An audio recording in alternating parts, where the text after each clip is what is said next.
Wonderful. Well, welcome everyone. Welcome to this July HVG event. Really delighted to have you here.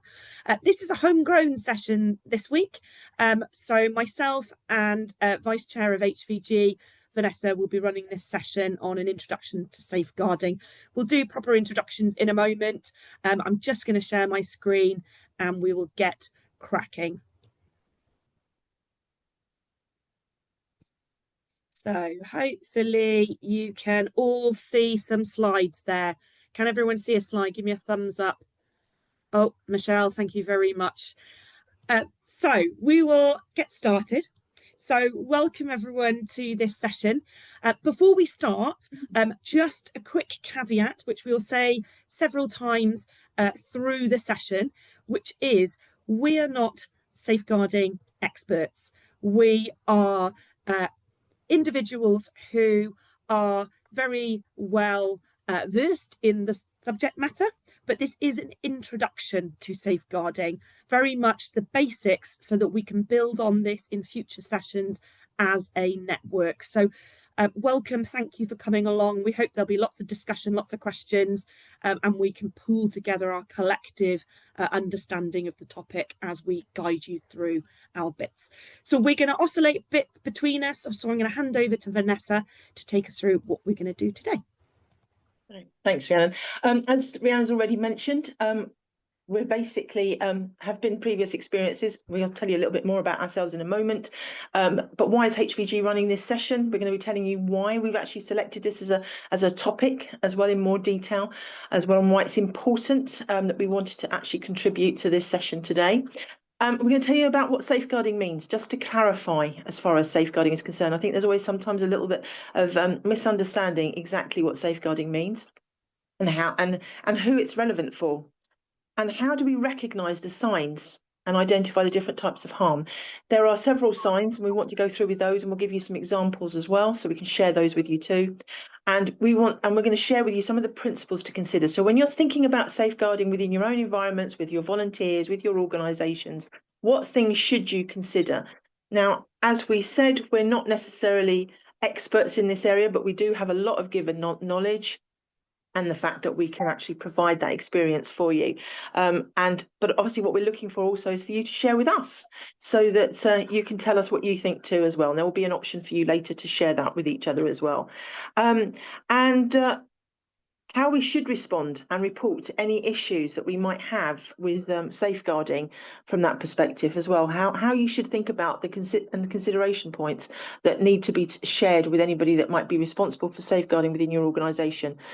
And we're just going to go through very briefly what your organisation should have in place, but hopefully that's something also that you can share with us as well, and also where you can learn more. So that's what we're going to be discussing today. As Rhiannon's already reiterated, it is an introduction to safeguarding. Some of you may already have a lot of experience in this area, but we're hoping that we can hopefully make it a bit of a collaborative share as well towards the end of the session as well. Rhiannon. Fantastic, thank you. So moving on, why are we running this session? Well, as we mentioned, we have a background in this. So if you haven't met me yet, apologies. I'm Rhiannon. I'm based now at the Zoological Society of London, but always worked within sort of heritage and volunteering. And I have held a designated safeguarding officer role in several organisations, and I'm becoming one again in my current organisation.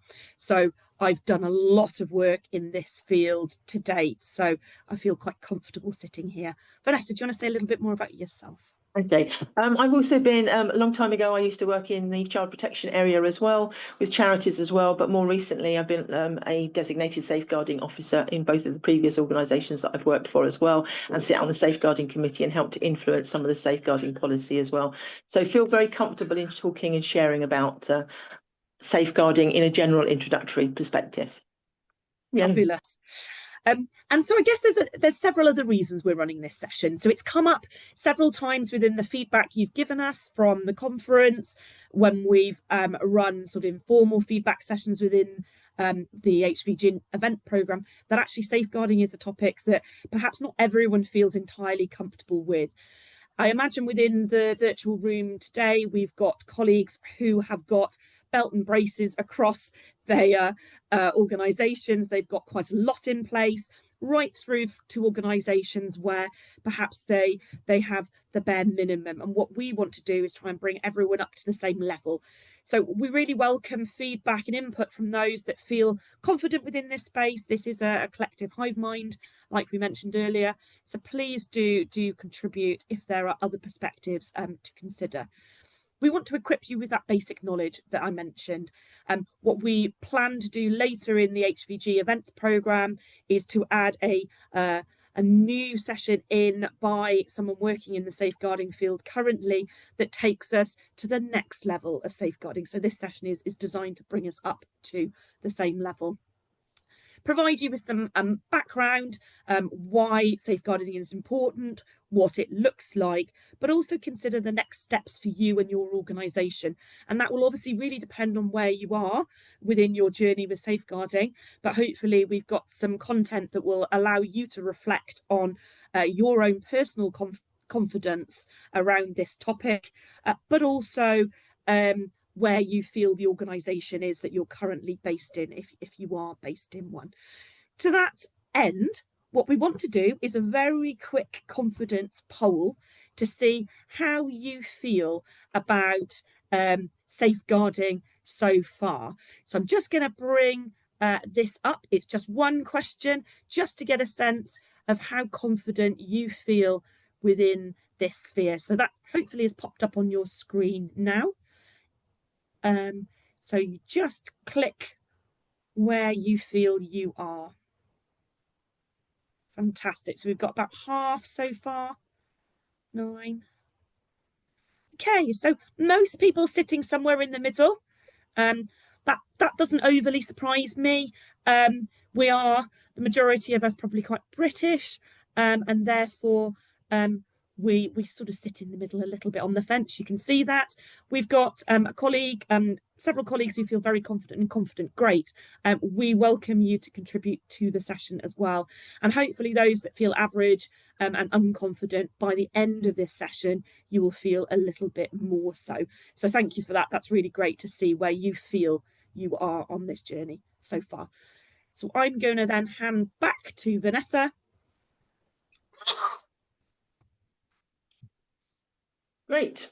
So why safeguarding? How important is it to our organisations? Well, there is a legal context, so there's a legalese, and so we always need to specify that as well, that organisations have a responsibility to provide safeguarding. I don't like to read off PowerPoint specifically, but it is actually important for the individuals they work with, serve, or come into contact with. So that is something to be aware of, that safeguarding is something that your organisations, if they're not already, should actually be considering and thinking about as well. Just so that you know, also from a legal perspective, trustees are expected to report on safeguarding matters. So there should be somebody in your organisation at the trustee level who is responsible for anything that might happen in your organisations in regards to safeguarding. And they are the ones that are going to be in the firing line if anything should go wrong. So they will hopefully have instructed what your organisations need to be doing, and how you might actually be involved in actually resolving things as well. And the Charity Commission can hold trustees to account. So it's not everybody realises that as well. That is an important perspective to know. So if things go wrong, and they will make sure that everybody is following the guidance and the law. So this is not something that just somebody's come up with. It's not like everybody used to think about GDPR wasn't appropriate. Well, it is appropriate. Safeguarding is appropriate. It is something that we need to be considering at all. And it is a legal requirement that safeguarding is considered in every organisation, and it is planned for, especially where you're involving specific individuals. Rhiannon. Amazing. Thank you. And I think, whilst we don't want to kind of harp on about the legal side, it is quite important to recognise we sit within a wider context that sort of means that we are compelled really to get this right, or to have procedures and policies in place to get it as right as we can. So another quick poll to get you kind of thinking. So this time I'm going to get you to write in the chat if you can.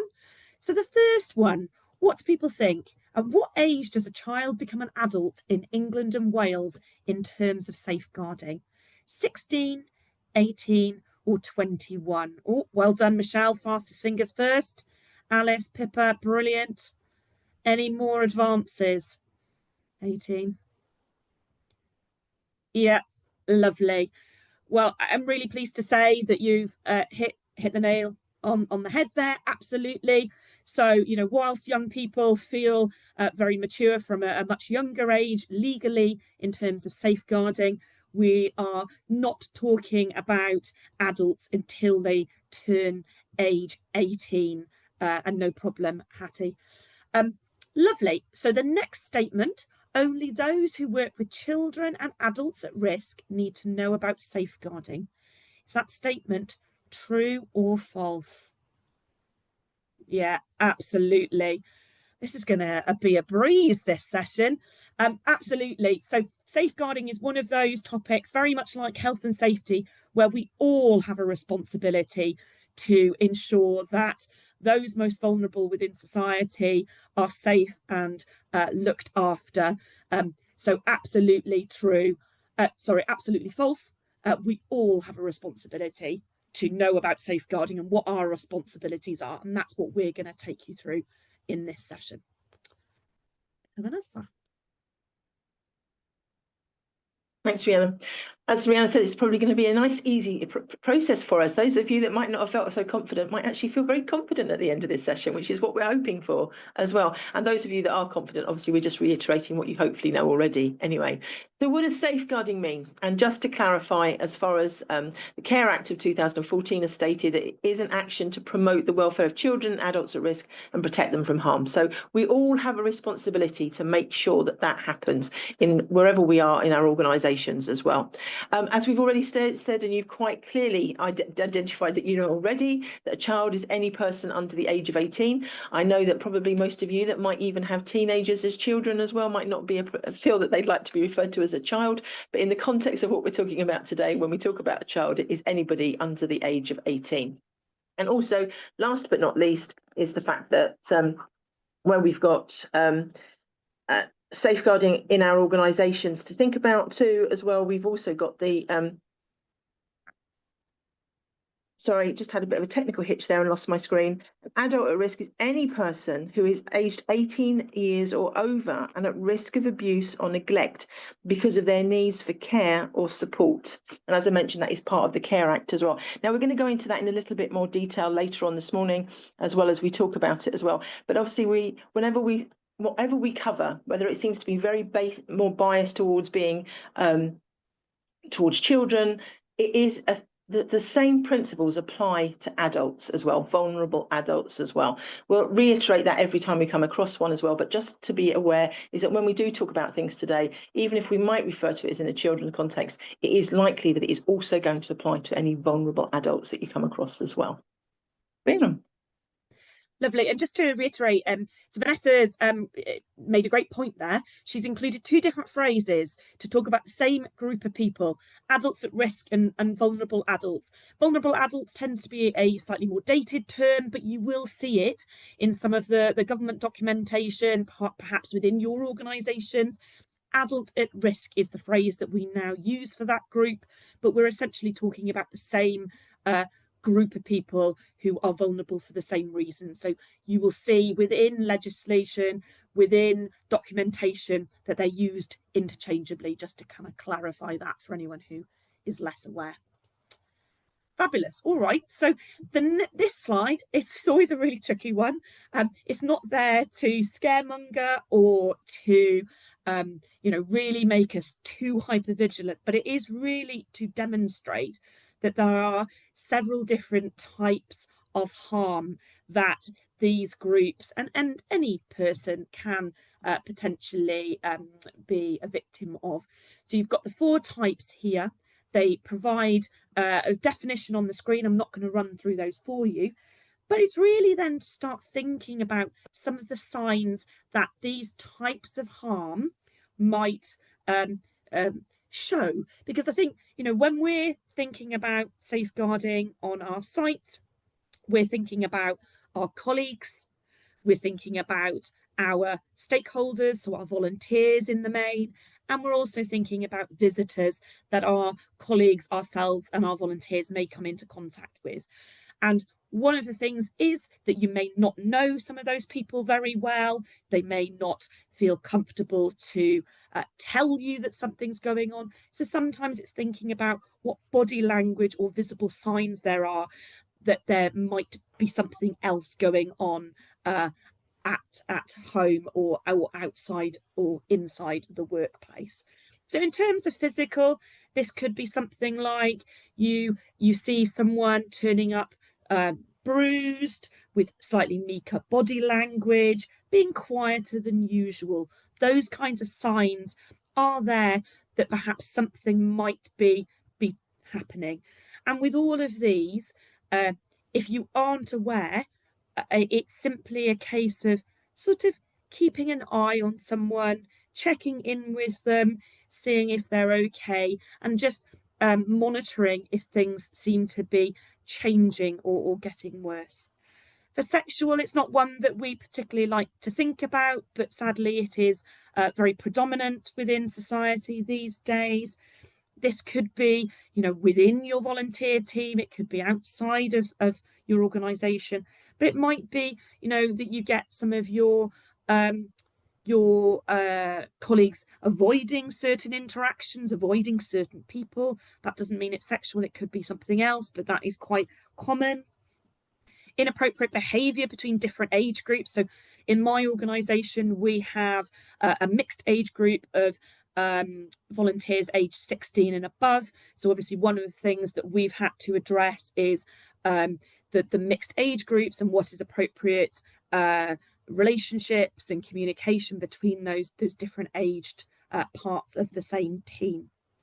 Emotional, this can be quite a challenging one because we all go up and down in our emotions anyway, generally as people. But again, could be quieter than usual, could also be more outspoken, could be exhibiting behaviour that just isn't quite what you would anticipate from that context or that individual if you do know them relatively well. And then lastly, but not least, obviously abuse and neglect are forms of maltreatment. We really need to take these seriously. So someone who may be at risk or going through neglect may be not looking as smart as they might do, a little dishevelled. Again, not what you'd anticipate within the context of your organisation. So they're just a couple of examples of where you might see those signs.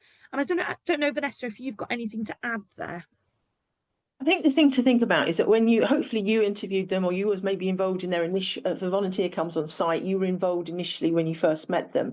And I think if you suddenly see a big change in them, and when I say a big change, it's the fact that they might have been quite outgoing when they started with you, and then suddenly they've become quite withdrawn, they've become quite quiet, and maybe they're not as involved, or maybe they try and shy away from a particular shift or shy away from particular groups of people. It might not necessarily mean that something's going on, it might be more an emotional or mental health issue. But it could also indicate that maybe something else has happened. Maybe a conversation has occurred between people, or something has been inadvertently said as well. So it's always worth just checking in to make sure that everything's okay, and making sure that you're open to them coming to talk to you if needs be, or at least making them aware of who they should be talking to as well. It's very easy to make assumptions as well. That's the other thing as well. I'd always be very wary of saying to you, if you see somebody coming in with a bruise on their face, it doesn't necessarily mean that someone's actually caused them any physical harm, but it could be that they've actually had an accident as well. But obviously the fact is, it is just to be observant and what's changed. Has that person changed as well? And it's looking at that person and thinking, this isn't quite normal. Something seems like that might be going on as well from that point of view. It might be that they're coming in later. It might be that a volunteer is not necessarily turning up to the shift. They're not necessarily letting you know what's going on. And it might not necessarily be that there's something that's actually happened from a safeguarding perspective. It might be something that's happened in their personal life that's affected them, but they've not been able to communicate it to you because they're concerned that you might not want them as a volunteer anymore. And so therefore they're concerned that if they was to share too much with you, that you might then feel that that's actually they're going to be losing what is actually a really fundamental part of their role, and what they really love, and what gives them some real sort of opportunity to feel needed and wanted as well. But the fact is, it's still worth asking the question and to be aware of it from that perspective. Absolutely. And just before we move on, a great point from Michelle in the chat. Thank you, Michelle.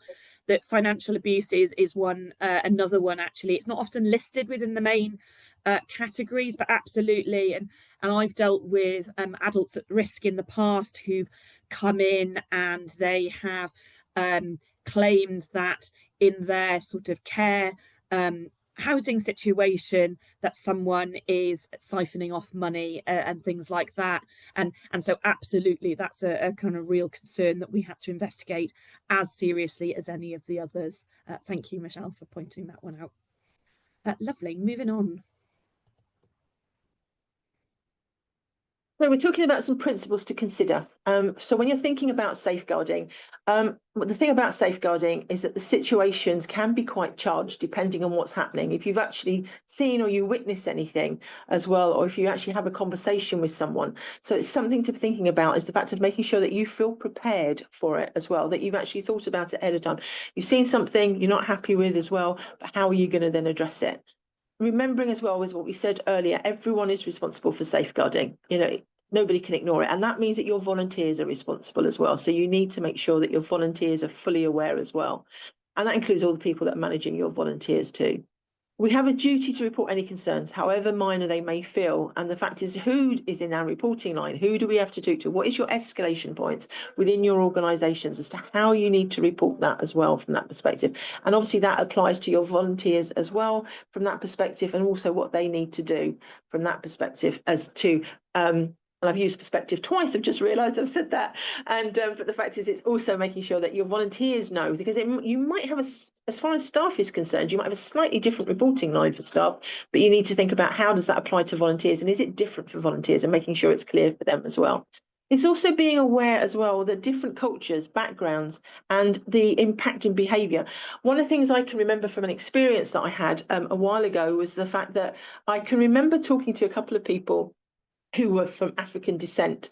And I noticed that they were younger people, but they wouldn't always look me in the eye. Now, I'm one of these people, I don't know about any of you, but I like to be able to talk to people and I like them to look me in the eye, because I just feel that that makes me more comfortable and confident, and that we're having a reasonable conversation. So I was quite concerned that these young people weren't actually looking at me straight in the eye.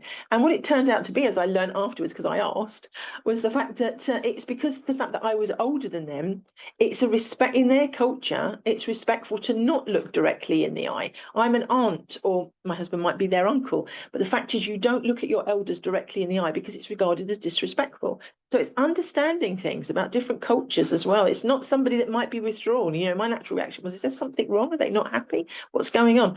It was more a case of the fact that they were being respectful of me, which was lovely. But it's understanding those different cultures' experiences as well. So how it might actually impact their behaviour as well. Sorry, can't hear you, Rhiannon. I muted myself. Sorry. Another one just to come in on. So I, in my last organisation, had a 4-day NSPCC training course, and we spent quite a long time talking about this particular aspect. And even within the room, we were particularly ethnically diverse, to be, pretty frank about it, but we were diverse in terms of generation. And actually, one of the things that came out quite strongly within the conversation I had there was that the different generations of colleagues had a different attitude, for example, to discipline and managing behaviour. And again, it was around being non-judgmental, but around supporting perhaps those colleagues. And it typically was those colleagues that came from an older generation within that particular context, who it was sort of relatively routine to smack a child, to bring them on the journey to recognise that that is not how we discipline in Britain these days. But again, that could be a cultural point of difference as well. So it's just worth bearing in mind that actually those cultural perspective differences are there, even if it's a relatively undiverse audience. So it's bringing it back to kind of what our situation might be. Sorry. Yeah, exactly. And we'll have different experiences all over the country depending on where we are as well, and as to what our local demographics are as well from that perspective. But it's just to think about some of those as well. So thanks, Rhiannon, for adding that one in as well. It's very appropriate. If someone comes to you and they want to actually share something with you, it's a case of that you should always believe them. Please don't dismiss it, because for them to come and tell you about something that they regard as quite personal, is sometimes a big step for them as well. So always believe them. And obviously then we'll talk about the investigation as well, but the fact is it is always to be believed as well, be it a child or an adult as well, and that could be anything at all. And then making sure that there are adequate procedures to be in place to support staff, volunteers and visitors. And the thing to think about here as well is not only to make sure that you've managed the whole process of how to escalate and actually deal with the issue, but then what have you done about the emotional support maybe left by the actual individual that's actually witnessed or seen the actual safeguarding incident that's occurred, or been party of that as well? Because sometimes it can be quite emotionally traumatic on the person themselves as well. They may have had issues with themselves within their earlier life or in their current life as well, and it's maybe a little bit step too close to home, for want of a better expression. So sometimes it's being sure that that there is a process somewhere, that there's a check-in with the member of staff that's been responsible for that as well, and actually following it up too. And be it the volunteers raised it as well. Who they check in with, and make sure that they feel supported as well. Okay, Rhiannon. Yeah, absolutely. We deal in the zoo with a lot of lost children incidents, and they're always quickly resolved, quickly and efficiently managed. But I always say to volunteers, you will be on an adrenaline high if you've been involved in managing and organising that. So be kind to yourself and take yourself off for a cup of tea afterwards and let yourself settle back again. And obviously there is every other incident in between of that as well. So a really good point there, Vanessa. So we're now going to take you through a couple of do's and don'ts before we show you, go into some of the specifics of some of the incidents you might come across. Sadly, there are more don'ts than do's, but you will see why that is in a moment. But what we do want to do is obviously ensure that our contact with these groups is appropriate and relevant to the nature of the activity. And the reason we haven't listed what that is that it does look different depending on what you're doing, what activity you're running, precisely who you're working with. So there are real, quite fine lines between some of the kind of do's and don'ts around safeguarding, but hopefully your procedures, and we'll talk a little bit about what that is afterward, will kind of lay out anything that is a real hard no and anything that is an absolutely we want you to do, which is what we've laid out today. Ensure that contact is in sort of public places, because safeguarding is also about safeguarding yourself in these situations, making sure that you're not putting yourself or your volunteers in a vulnerable position by managing these situations. So if you need to deal with a situation, need to speak to someone, you're working with these audiences, try and as far as possible do that within communal areas, or at least areas where you're in eyeshot of other colleagues, so that you're not putting yourself in a really vulnerable position. And again, we keep reiterating this because it is really important. Whatever little niggle of doubt you have, you're not sure whether it's serious enough, any minor concern, however minor, needs to be reported. It's not up to us as frontline staff predominantly. Obviously, we may have some designated safeguarding officers in the room. You will know that your responsibility is a little bit higher, but as lay staff and volunteers, our responsibility is simply to report things. You don't know what else may have come up around that scenario, situation, activity, individuals that your evidence may contribute to. So yes, making sure that everything's reported and discussed. Okay, so as Rhiannon said, we do have a bit of a long do not list as well. So I'll try and go through that as briefly as possible as well. But one of the key things is don't inappropriately cover in comfort a child or adult at risk in distress. Although responding to the need to hold their hand for comfort is acceptable, I'll give you a very brief scenario. I can remember being at one museum and suddenly having a child run out of the gallery and run straight up to my leg, grab hold of my leg, and when putting their hands up and wanting to be lifted up and cuddled. And of course, I was just trying to placate the child by leaving them where they were, thinking, oh my goodness. Because our natural instincts for most of us is that we probably want to comfort the child, get down to their level, give them a cuddle or pick them up or something like that as well.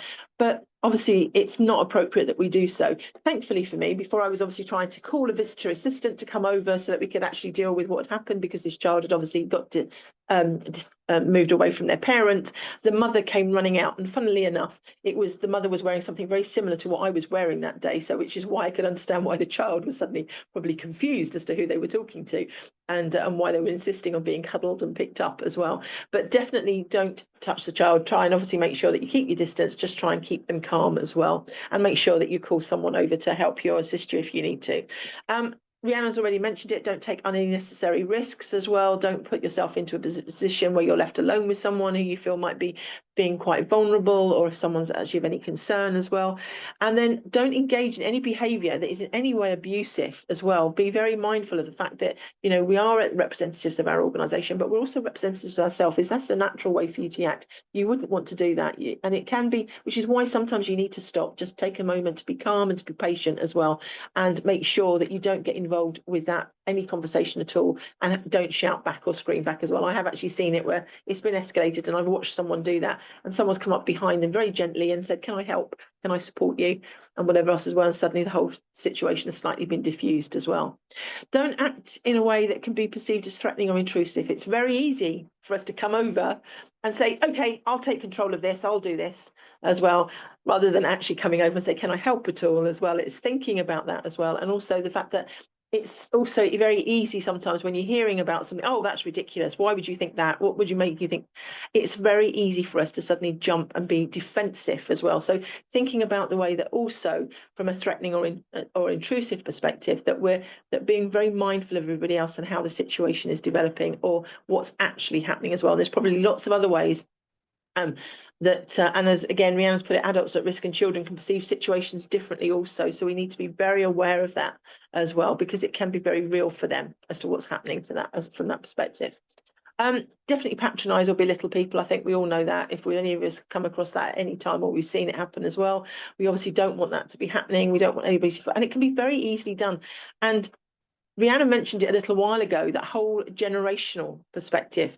And I hate to say it, but the older generation can be quite cheeky in the respect that they say something that can be quite perceived as some fun and games, but what they don't realise that actually that isn't actually, not appropriate now, because the fact is it could be seen to be belittling someone or patronising them as well. So it's sometimes helping some of your volunteers to understand that perspective too. Making, as we said, sarcastic, insensitive, derogatory, sexually suggestive comments or gestures to or in front of people. Obviously, again, it's making sure that that is not appropriate. It's very easy to share jokes. You've built up a rapport with somebody as well, and maybe sharing a joke that's inappropriate as well, and especially in front of young people. Depending if your organisations recruit someone under 18 years of age as well, that's a young person, or maybe someone who's more vulnerable that might not necessarily be able to interpret as well. Some of those jokes might not be appropriate, so they need to be thought about as well, and being made aware of to the person concerned as to whether it should be used in the context of the organisation as well. The other one is physically restrain a child or visitor. They've suddenly gone flying towards one of your displays in a gallery, and you think they're going to hurt themselves or they're going to destroy the actual display, and you suddenly want to grab them and hold on to them as well. Yes, it's the first natural reaction. The thing is to think about the fact is it, if they go colliding into it, are they going to hurt themselves? Are they going to fall off something because they've suddenly got themselves up on a display? I've seen that happen before, and they've actually got on a display and they're going to likely fall off. Physically, then it would be seen to be appropriate because you're trying to stop them from actually causing harm to themselves. But otherwise, if the child is running around and whatever else, it's probably really, looking after them, sort of try and curtail them, standing in front of them as well, but not necessarily physically restraining them as well. But obviously make sure that you get some support as well to help you, so that you can find out where the parent is, or if it's a young child as well, if it's an adult. I have seen a young man come in to one of the museums that I was working at in his electric wheelchair and going at, and I thought they had a certain cut-off speed, but no, he had it ramped up and he was flying around the galleries in this actual wheelchair as well. And of course, he could hit and hurt anybody from that perspective as well. But obviously, he was having a whale of a time because he thought it was great. He had all this space to suddenly move around in. So it's obviously trying to think about the fact that you're not going to physically restrain them, but you do need to make sure that they are aware of the fact that there are other people around and how you actually manage that as well. And also to who's with him, to actually support him, especially if it is someone who is quite vulnerable as well, in that respect, or they've got a carer with them as well, that the carer helps to take that responsibility for you. Things of a personal nature for a child or adult at risk. These are the things that could happen at all. I've had it before where I've had a school group come in, the teachers come in, they've not had their companion with them. They're supposed to be with the group. So the group's already oversized for the individual. So there are guidelines as to how many children you should have per person, dependent on age as well. But the fact is they've come in, they've got a bit stressed. They've got two children who are having a bit of a Barney between the two of them, and they're trying to calm that down. But one of the children desperately wants to go to the toilet, and their first reaction was to turn around to me and say, "Oh, could you just take them to the toilet?" No, it needs to be the other way around, if anything at all, as well. As you get maybe another host to come over and help you, and you actually talk to the two children, keep them occupied while the teacher might take them to the toilet as well. So it's thinking about that, and making sure that you don't necessarily get yourself forced into a situation that is not appropriate as well. This is actually protecting yourself as well. So don't do things of a personal nature as well. And even though you might sympathise and you want to help as well, you have to think the other side and maybe flip it if necessary. And then as well, children will reach out on social media. If they've had a great experience, they've come in, it could be a work experience student, it could be a student placement, they've come in, they want to keep in contact with you, but they are regarded under the safeguarding policy as a child or they're a vulnerable adult as well. So if they do want to communicate with you on social media and they want to follow you, fine, but please do not follow them back. It's not appropriate to do so. And if they want to email you as well, we'll talk about that a little bit later in communication as well. But remember, you're retaining a professional relationship with them. However well that the child might have related to you or the adult as well, make sure that you maintain that professional relationship in all situations as well. Okay, Rhiannon, anything you want to say? No, there was a lot of information there. Obviously, we will send slides around, you will get the recording, but a lot of these things are also things that you wouldn't do with anyone, actually. I think is the point just to make. It's even more important with these groups because they may perceive things differently, form attachments in slightly different ways, form attachments quicker perhaps, but a lot of these things you wouldn't do with anyone, actually. So I think it's worth kind of, pointing out the obvious there. So very quickly, before we're going to show a short film, our responsibility as non-designated safeguarding officers, so we're not conducting training for safeguarding officers today, obviously, but our responsibility, therefore, is to recognise when there's a safeguarding incident. That's why we talk through some of the types of harm, some of the behaviours that might indicate something is going on, is to report. Now, there are very many different ways of reporting. At my organisation, we have a designated safeguarding officer structure. You'd report directly to them. They would then escalate it. We're not going to go through all the different reporting ways today because that is something a bit for homework for you to, if you're not sure how to report within your organisation, that's a fundamental that you need to go and find out as soon as you get off this call so that you can kind of update your volunteers. And just a reminder, because we're going to look a little bit more at disclosures and concerns in a moment. A disclosure is when someone tells you about something that is abusive or a safeguarding. So they're literally telling you about their experience. A concern is more something that you've witnessed, someone else has witnessed and told you about, or some behaviour that you're a little bit concerned about. So just to show the difference. Vanessa, do you want to intro the film before I flick onto it? Yeah. This video has actually come from the NSPCC. We thought it was a really useful video for you to see as well. It specifically relates to children, but please be aware that when you're looking at the video that it could also relate to a vulnerable adult as well, because the fact is, as we mentioned earlier today, is the fact that it could be a child or it could be an adult that you might be coming across as well.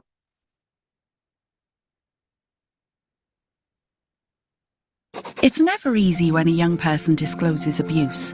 There are probably 1,000 things going through your head, from trying to remember your organisation's safeguarding procedure, to asking the right questions, should you be asking questions at all? But no matter how anxious you're feeling, it's worth remembering that most young people only choose to talk to someone they really trust. So chances are you're already doing something right. Whatever the situation, here are a few simple things you can do to create a safe space for a better conversation. Help them open up. For some children, talking about abuse can be scary. You need to show them that you care and that you are listening to what they say. This can be as simple as changing your body language.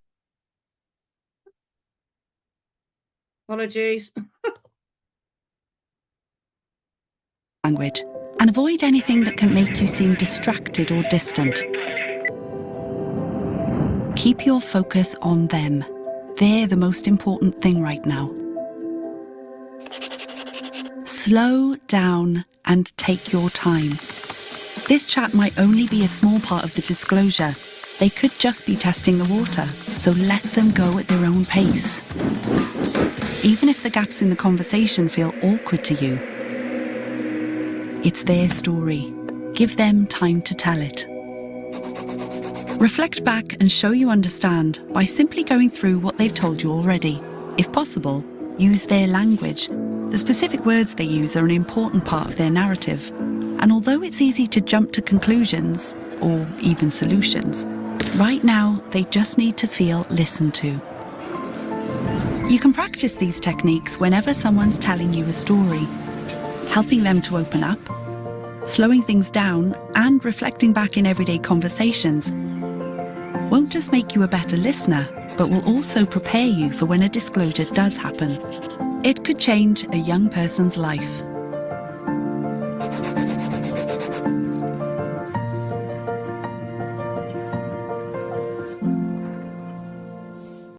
Perfect. So I think the film did it all for you to give you some tips around how to manage disclosures. You may not get these that often, depending on who you work with, but it's always potential for coming from your volunteers, obviously, not necessarily your visitors. So it's a recap of some of the points made during the film there. I think the one thing really to pick up on here is not to promise to keep secrets. In order to fill your responsibility for safeguarding and keep everyone safe, you may need to escalate this to a colleague, social services, etc., through your structures within your organisation. So it's about providing reassurance, but not promising that you're going to keep anything secret. And the kinds of examples that we might have within our workplaces are interactions between volunteers, for example. I sadly have had to deal with concerns raised where a male volunteer was providing unwanted attention to a female volunteer, and whilst not safeguarding, it's still very much a disclosure, and I still followed the guidance that I would do if it was with an adult at risk or a child. Okay, so we've got some live incidents just to think about it as well. And again, thinking about what they could be. And it could be anything from lost children. It could be thinking about taking photos. You know, if they're, I mean, depending on your organisation setup, taking photos, especially of young children, is not appropriate if someone's actually taking photos. And also of them in school uniform as well, because that can obviously identify where they are and where they're based as well, which obviously can then lead to someone actually finding and locating them outside of your organisation as well. Physical discipline as well could be obviously from the point of the way that they're interacting as well and how they're managing themselves as well. Flashes, if you've not come across it already, believe me, Rhiannon has, and so have I, from that perspective as well. An adult at risk feeling vulnerable, lashing out. Sometimes an adult can sometimes feel something's happened to them and they're feeling very emotional. Life is changing around them and they're actually not behaving in the way that you'd expect them to, and they are lashing out as well. So how are we going to manage all of those? And a young man or an older man following young women, we've had that as well. In the organisations that I've been in as well. And obviously it can unnerve that young woman or the young women themselves as well, or a teacher might bring it to your attention as well. There are a plethora of scenarios and incidents that we could come up with, and I'm sure a lot of you are going to be able to bring some of those. So the thing to think about is making sure that you keep calm, you observe from a safe distance. I don't know if any of you have ever walked through the galleries of your organisations or walked through the sites from your locations as well, but I know that I've walked through sometimes and observed something, and then you just watch it from a safe distance as well, just to make sure that have you seen what you thought you saw as well from that perspective as well. And then if necessary, then call for support as well. What is your process within your organisation? Actually calling for someone else to assist you. It might very well be that in your case, it could be your duty managers. It could be that they're the ones that are responsible for that. So it's making your duty manager aware as well. And then also to help your organisations as well, especially with the fact that we do have this unique scenario that we're actually supporting and managing volunteers. So we do obviously need to make sure that our organisations are fully aware and actually knowledgeable about how we actually deal with any situations that might arise specifically from volunteers as well. So thinking about those escalation procedures as well. And again, always acting in accordance with your organisation's policies and guidelines. Rhiannon and I are giving you, like you said, an introduction to safeguarding today. We're not saying this is the be all and end all. There's probably a lot more. And also some of these things may be influenced within your own organisation's remit as well. But what we're hoping to do is obviously make you think a little bit more if you've not felt before, and also to helpfully develop your confidence. Anyway, back to Rhiannon. And I'm very keen to give you a little bit of time to discuss, so I'm going to romp through the next couple of slides. So what else do you need to consider for safeguarding? It's a really long list here, but I will pick out a couple.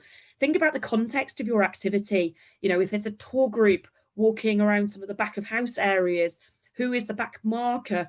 Who are they going to encounter? Who is chaperoning the group?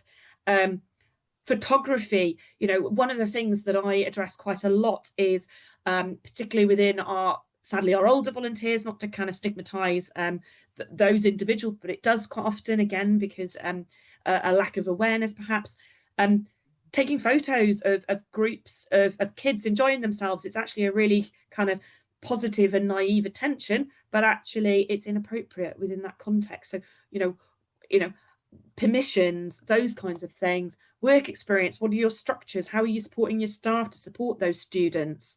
Same for placements. Again, I spoke about earlier, we've got a diverse volunteer community. So what structures are you going to put in place to support a mixed group of people within the spaces they use?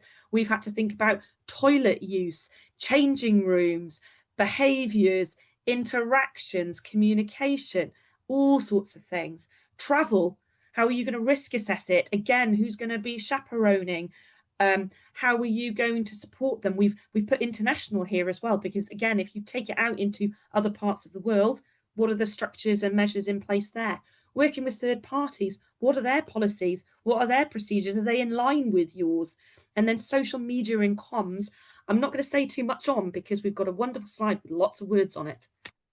I'm going to keep it brief though, because of the fact is we've obviously got other things to talk about. But things to think about is that communication is a big part. Obviously, especially volunteers, when they come in contact with you, are your communications nice and open so that anybody can see them as well? And as far as possible, as we said before, you shouldn't share personal contact details with young people as well, keeping it and not following them on social media. They want to follow you because they want to think about career progression in a lot of cases. That's fine. But also making sure that you don't, and that includes things like WhatsApp. And some people like to put WhatsApp groups together. Be very careful about actually involving them in that as well, and ideally don't have that WhatsApp group set up to the fact that a young person is involved in that. The contact between adult volunteers and young volunteers is needed, but if because obviously, especially from like example work experience, you want them to be involved with the host that's going to be looking after them during that period of work experience as well. But the fact is, how do they communicate? They should communicate either through you if you're organising it, or whoever the person is that's coordinating it, or there should be a generic email box that actually everybody is using. And if not necessarily, that you're copied into it, or your colleague that's managing the work experience placement should be copied into it as well. So there's always someone else involved as well. And always be cautious around who young volunteers are sharing personal details with. Young people love to share details with each other, that's fine. But that classic, a young person comes to you and says, oh, I really enjoyed meeting this young person and I really would like to email them now and let them know what's going on. No. Take a step back, don't share that. I mean, I think it's probably very obvious to all of us, don't share the email address. Ask that other person if it's okay for you to share their email address with them, or say, what I'll do is I'll email them, and if necessary, I'll then introduce you through email together so you can then relay that contact. So it's just thinking about that perspective as well. So that was very run through on communication. I'm sure there's an awful lot more that we could talk about. Back to Rhiannon. I think just to add to that, I think, you know, kids get a lot now around kind of online safety through schools. Adults at risk, perhaps, this might have bypassed them. So it's also supporting them to understand about how they can keep themselves safe and what, you know, relationships that they perceive as being positive. You know, you just want to be a bit cautious about them. So absolutely, it's something that we think quite carefully about in our organisation. Now, time has run away with us, so we're not going to do this actually as a breakout room. What I'm going to do is see if anyone's got any reflections within the room instead. So what I'm going to do is I'm going to remove our pins. I'm going to briefly So last but one slide, really just about getting the basics right. We've talked a little bit about reflections just now and what that means for you, some great reflections there, but some questions for you. Do you have an organisation safeguarding policy and set of procedures? If you don't know, then that's some homework to go and have a look. If you do, but you've forgotten them, again, refresh yourselves. This stuff you can't read and look at enough, really, because unless you're doing this day to day as a DSO, it's quite easily to drop out of one's mind. So refresh yourselves. Do you have a process and procedure to report incidents? You know, what's the reporting chain of command? Vanessa mentioned that quite a lot. Who are your DSOs if you have one? We know Michelle's one, but who is it within your organisation? Are you even familiar with all of these structures? You know, again, seek out those people. Education teams are often at the heart of this kind of activity. So if you're a smaller organisation, have a chat with your education team as a first port of call, see what they've got in place. And what and how have you provided training to your volunteers to understand their responsibilities? Been some great suggestions from Michelle and from Alice earlier, but equally, I'm sure there are many that would be happy to share their own resources and materials with us. So that's maybe something Vanessa and I could pick up if people are interested, some of those resources for people as well. And then the final slide is really just for you to actually utilise it as well. You saw the video today. We took that from NSPCC's website. They have a lot of information. It's always worth doing it as a definitely first point of call to actually go and have a look and actually see what they're actually doing, because they've got so much support there from whatever perspective you might be looking at as well. So definitely use them. And also you've got the gov.uk site, which specifies all the legalese as well, lets you know, so that if you needed to have any further support to any arguments that you might need to go and raise with people as well in your organisations as well to push forward safeguarding around your volunteering, and you'll actually be able to use some of that from there as well. Plus there's also 2 masterclasses that we've run before as well, which we thought would be useful for you, inclusive volunteer recruitment and volunteer vetting, because we didn't talk about disclosures, we didn't talk about the basic, the standard, or the enhanced as well, but obviously we've talked about that as far in the previous session as well, but obviously happy to talk more if needed. But anyway, hopefully that will prove useful to you. I hope the session's proved really useful to you today as well, that it's given you that basics as well. And hopefully if there's other things that you really do want us to discuss or to cover, then please let us know. If you want to take safeguarding to another level, then obviously we're happy to try and achieve that for you as well. Anyway, thank you very much. Rhiannon. Lovely. We're going to wrap up there, everyone. Apologies, we've run a little bit over. We have got an inclusion forum in 11 minutes time. I've popped the link in the chat. If you can, please do join us for that. Otherwise, we will see you next month. Good to see you, everyone. Take care.